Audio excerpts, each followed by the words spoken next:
હે ગાઈસ, કેમ છો તમે બધા? જય માતાજી. તો ચાલો આજે આપણે આપણા કિચનમાં જઈને જોઈએ કે મારા મમ્મી શું બનાવી રહી છે. મમ્મા, શું બનાવી રહ્યા છો તમે? આજે રોટલો બનાવું છું. તેમાં મેં લીધા છે લીલી ડુંગળી, લીલું લસણ, સૂકું લસણ, 4 થી 5 કળી અને ટમેટું. ચાલો પહેલો વઘાર કરીશું. તો આ તમે જોઈ રહ્યા છો ગેસ ઓન થઈ ગયો છે.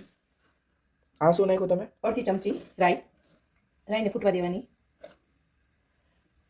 પછી જીરું, આવી ગયું છે જીરું, ચપટી હિંગ નાખવાની હિંગ. અને પછી વઘાર માટે મારી પાસે લીમડાના પાણી નાખવાની મારી પાસે છે નહીં, એટલે અત્યારે હું નથી નાખતી. તમે નાખી શકો છો. લીલી ડુંગળી, લીલું લસણ અને લસણની કળી આપણે 4 થી 5 માં લીધી હતી એ નાખી દેવાની. અને પછી આને આપણે સાતળવાનું છે. ધીમા રીતે સાતળવાનું છે. આ થઈ ગયો સ્લો.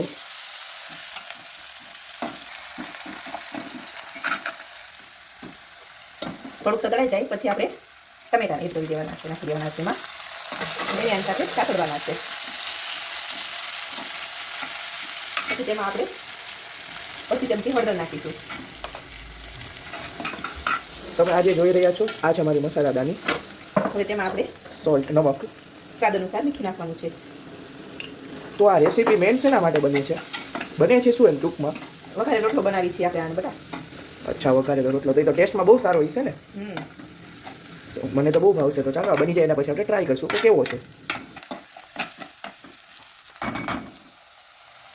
તો તમે જોવો કલર કેવો મસ્ત આવી ગયો. તો આ તો બહુ ટેસ્ટી લાગશે.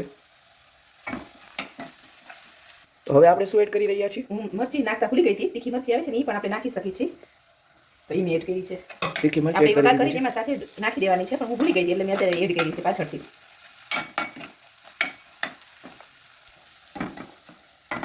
અડધી ચમચી લાલ મરચું નાખવાનું છે અને ધાણા જીરું પાવડર નાખવાનું છે અડધી ચમચી. ને એને પણ એડ કરી દેવાનું છે. અને આ થોડુંક સતળાઈ જાય ને તરત જ આપણે ખાટી છાશ એડ કરવાની છે. હવે આવી ગઈ આપણી ખાટી છાશ. આપણે એમાં ખાટી છાશ એડ કરશું અને ગેસ સ્લો જ રાખવાનો છે અને છાશ એડ કરી અને હલાવતું રહેવાનું, તેથી આપણી છાશ ફાટે નહીં. વાવ, તમે ખાલી કલર જો, કલર કેવો મસ્ત આવ્યો છે. કરી દીધી છે. કલર કેવો મસ્ત આવ્યો, બહુ જ સરસ લાગે છે. મારા મમ્મીએ સાથે સાથે બટેકાનું શાકે બનાવેલું છે પપ્પા માટે ને અમારા માટે. હા, બહુ મસ્ત બન્યું છે.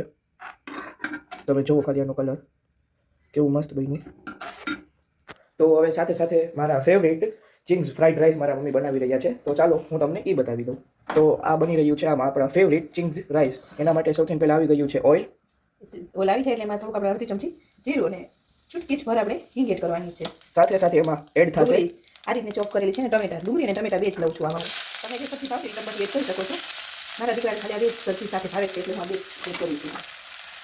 આ ડુંગળી આપણે ટ્રાન્સફર થઈ જાય ત્યાં સુધી આપણે સાતળવાની છે. એનો કલર ચેન્જ થઈ જશે ત્યાં સુધી સાતળવાની છે આપણે એને. અને આ બાજુ મારો રોટલાનું મેં બનાવેલું છે વઘાર, એ પણ ઉકળી રહ્યું છે. મને આના કરતાં આજે ફ્રાઈડ રાઈસ બને છે મને બહુ જ ગમે. બહુ એનો ટેસ્ટ બહુ મસ્ત આવે. અમારે કાલેનો રોટલો, રાતનો રોટલો વધી ગયો હતો તે મેં એને ચોપરમાં ચોપ કરી દીધો છે અને એ હવે આપણે ધીરે ધીરે એમાં એડ કરવાનું છે અને એને મિક્સ કરવાનું છે. મિક્સ કરી અને 2 મિનિટ ઉકળવા દેવાનું છે. ટેસ્ટ કરાવી તો હવે આપણે આને જે ટમેટા હતા એ એડ કરી દઈશું.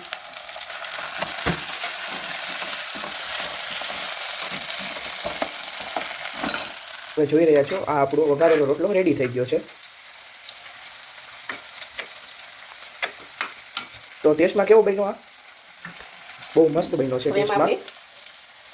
કોથમીર થોડી એડ કરી દઈશું. તો તમે જોઈ રહ્યા છો બંધ કરી દઈશું. કોથમીર એડ થઈ ગઈ છે. હવે આમાં આપણે ગેસ બંધ કરી દીધો. ટમેટા બે સતરાઈ ગયા છે તો એમાં આપણે રાઈસ એડ કરી દઈએ. આ જો ભાત રાંધેલા છે એ આપણે એમાં એડ કરી દઈશું.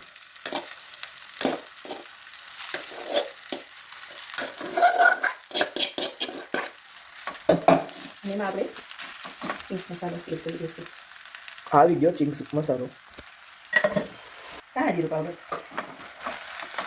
એ ઓપ્શનલ છે, તમને ભાવતો તમે ધાણા જીરું પાવડર એડ કરી શકો. મને એનાથી ટેસ્ટ સારો લાગે છે એટલે હું એડ કરું છું. અને આને આપણે મિક્સ કરશું. જો આપણી પાસે ભાત રાંધેલા તૈયાર હોય ને તો આપણે 2 જ મિનિટમાં ભાત આપણી રાઈસ તૈયાર થઈ જાય છે. મારા દીકરાને ટિફિનમાં લઈ જવું પણ બહુ ગમે. સ્કૂલના ટિફિનમાં હું પણ તેને આપી દઉં છું. આજે એની ડિમાન્ડ હતી કે મમ્મા ચિંગ્સ રાઈસ મને બનાવી દો ને એટલા માટે આપણે આજે બનાવ્યા છે. તો તમે જો થોડીક જ વારમાં કેવો મસ્ત એકદમ પિંકીશ રેડ કલર આવી ગયો. હવે આને આપણે કોથમીરથી ગાર્નિશિંગ કરી દઈશું. આમાં હું કોથમીર વધારે નાખીશ કેમ કે મારા દીકરાને કોથમીર વધારે ગમે છે, ભાવે છે પેસ્ટમાં એટલે. આ આપણા રાઈસ તૈયાર છે ને આ બધો વઘારેલો રોટલો બે તૈયાર છે. તૈયાર છે. તો તમે જોઈ રહ્યા છો આ બે વસ્તુ રેડી થઈ ગઈ છે બનીને.